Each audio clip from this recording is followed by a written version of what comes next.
Welcome to part 8 of our shepherding training for both new and existing shepherds. This session is looking at advice for young leaders. Now you say, well, I'm not a young leader. I've been, here for a long time. I'm in my 50s, 60s, 70s, 80s. Well, this is still important because A, I think there's always things we need to learn. And B, if you're an older leader, you need to hear what advice we're giving to younger leaders and how you may fit into the advice that young leaders have. And I think you'll see very quickly that this is vital training for you who are established leaders as well, because you are so necessary with younger leaders. So let's watch this video and then we will discuss it.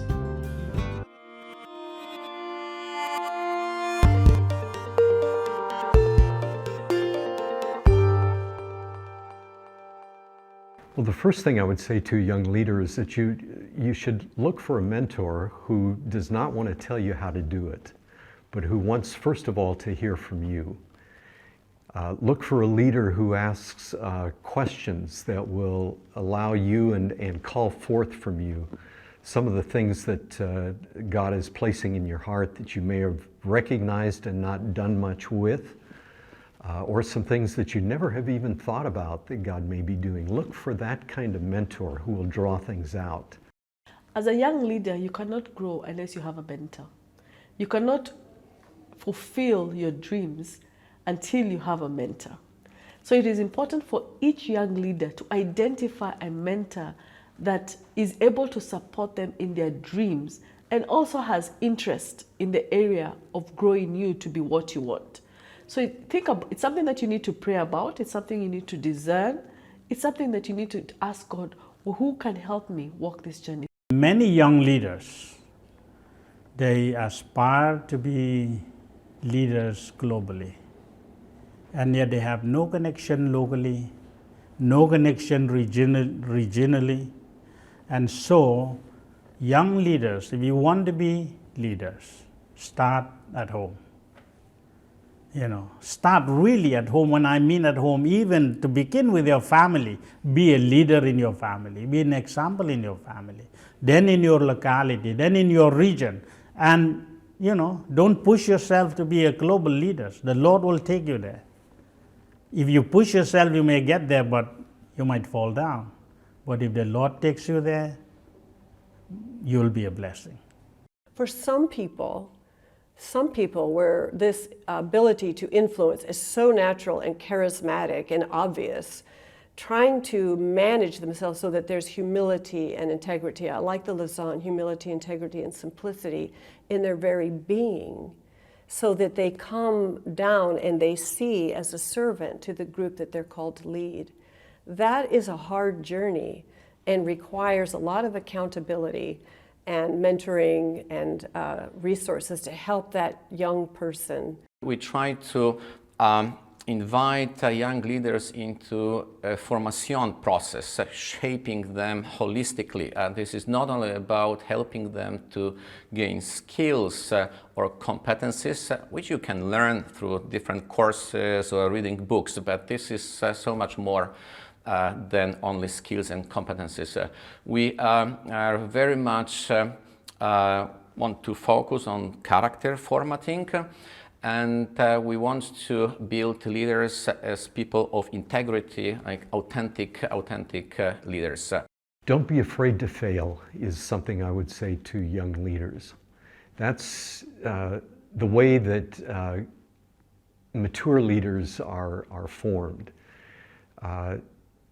If I were to design the leadership path and a leadership pack, I would pack it with success after success after success. But God knows what that does to the heart. And so God has established in our development as His people, as His leaders, points of failure. Don't let those discourage you as a young leader. Sometimes you will feel devastated. Sometimes you will feel that God will never be able to use me effectively. take some time away from the situation if you need to. Beseech God. Fall flat on the carpet on your face, calling out to God. God, I feel like a failure, but I'm willing, by your grace, by your strength, by your might, to stand up again and be used by you. Give me what it takes to do just that. 60% of leaders do not finish. It's not just they do not finish well, but they do not finish. And that really broke my heart. And I said, from wanting to myself, only look after a smaller group, I want to train the trainers in a sense, help the younger leaders to again help to develop their younger people and team members around them. How do we finish well? How do we run the race until we die? I want to have role models like Billy Graham, John, Uncle John, or George Verver. I want to be as excited as they were until they died. And so how can we do that with our young generation around us to pass on the big flame and let it stay as a big flame? So stay in tune with yourself. Stay connected to God and yourself with some person who will love you and help hold you accountable and help pray for you and believe in you when things are tough. We are never meant to do this alone. I would say, first of all, to younger leaders, success is a moving target. You achieve what you thought was going to make you satisfied, and you're either very disillusioned that you don't know what to do next, or you didn't achieve it. And that success is ultimately faithfulness, day by day, one foot in front of the other, finishing that race, pacing yourself, not letting your ministry grow faster than your soul, filling up that empty spot rather than just, reading the Bible for the next sermon or the next message, rather than just, trying to have an impact on your skill base, your vocational area, you're a banker for Jesus or whatever it is, that you really remember that the most significant thing you need to be developing is your own Christ-like character. If you can establish good habits now, good habits to cultivate your heart, to cultivate your relationship with the Lord, good habits of self-awareness, of knowing where your dark areas may be, what trips you up, also what gives you life, what motivates you, that's going to make a huge difference for the long haul.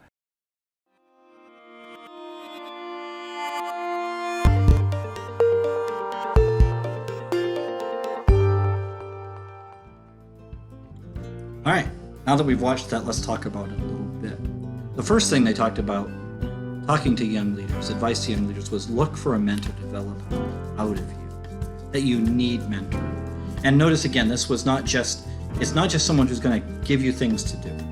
It's someone who will listen to you, who will help you learn about you. Because remember, in the previous training, we talked about that we need to know God, we need to know ourselves, we need to know others. And so part of mentoring is helping you learn about you. And as I do some mentoring, a lot of it is to help somebody recognize what's going on inside of them, help them listen to who God has made them and what are their strengths and weaknesses, and learning about themselves and how God has built them and what's going on in their relationship with God. And so that's what you need. And of course, for some of you and I are having those conversations.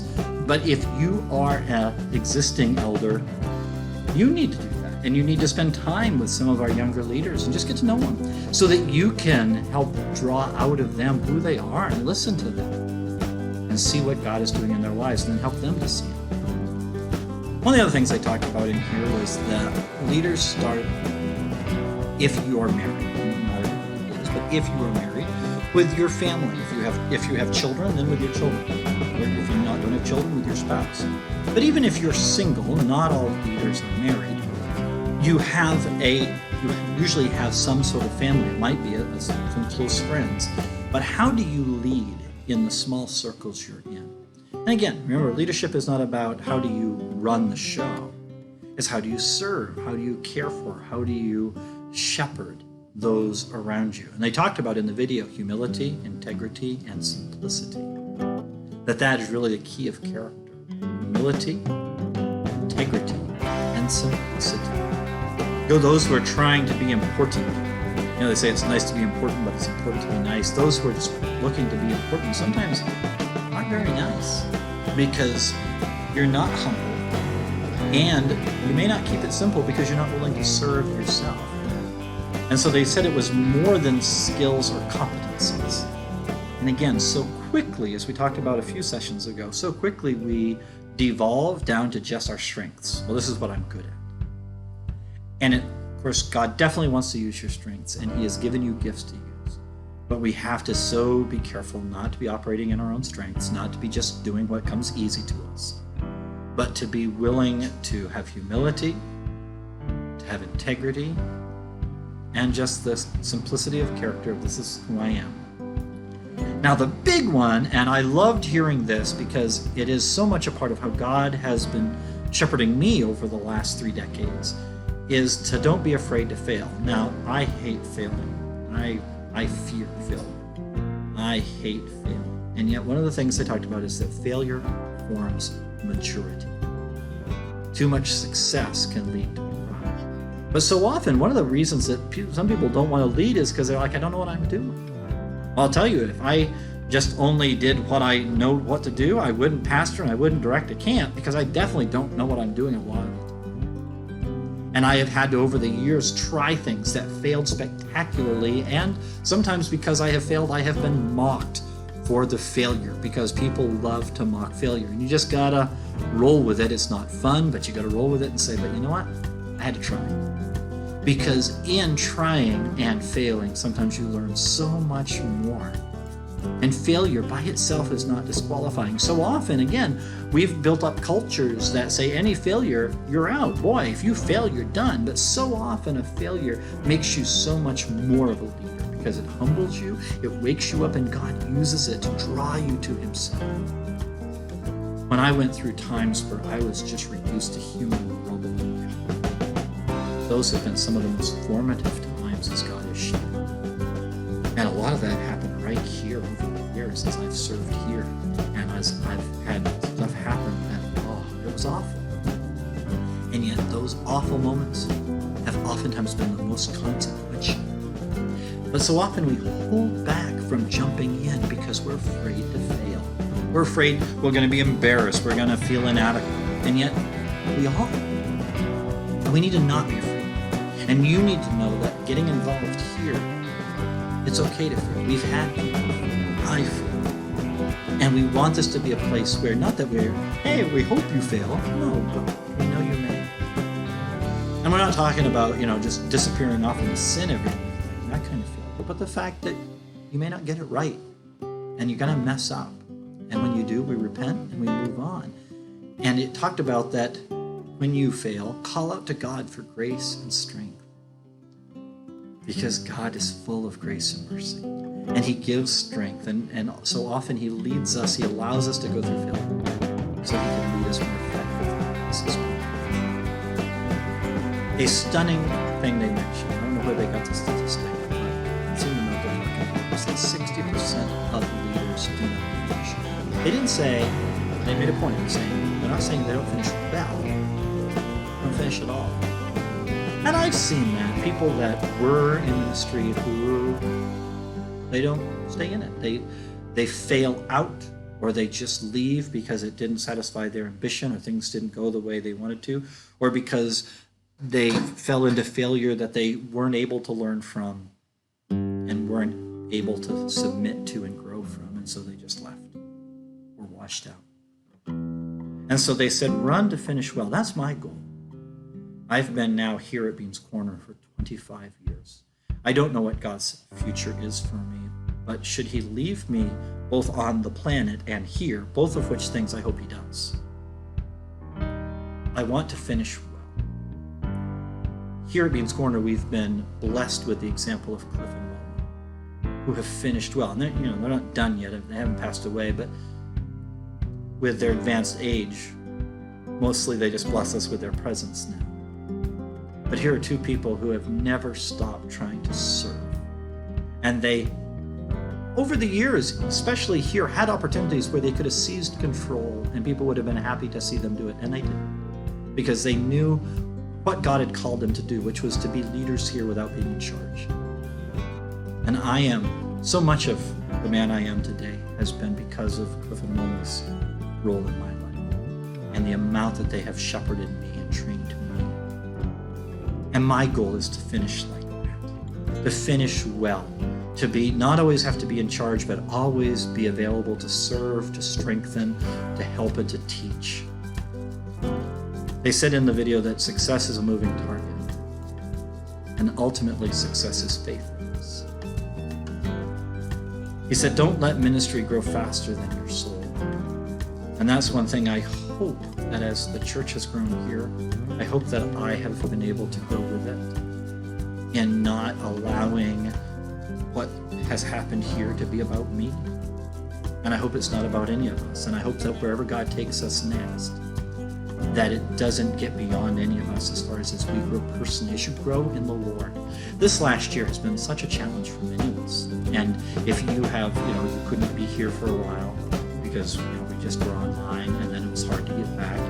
And maybe your soul needs some work. That does not disqualify you from leadership. It just means start doing the work to let your soul grow. Doing this training is part of that. And to dive back into making sure that you are connecting with Jesus and allowing him to continue. It is his work, not your accomplishment. The last thing they said, which goes right with that, is to establish good habits and to know your dark areas.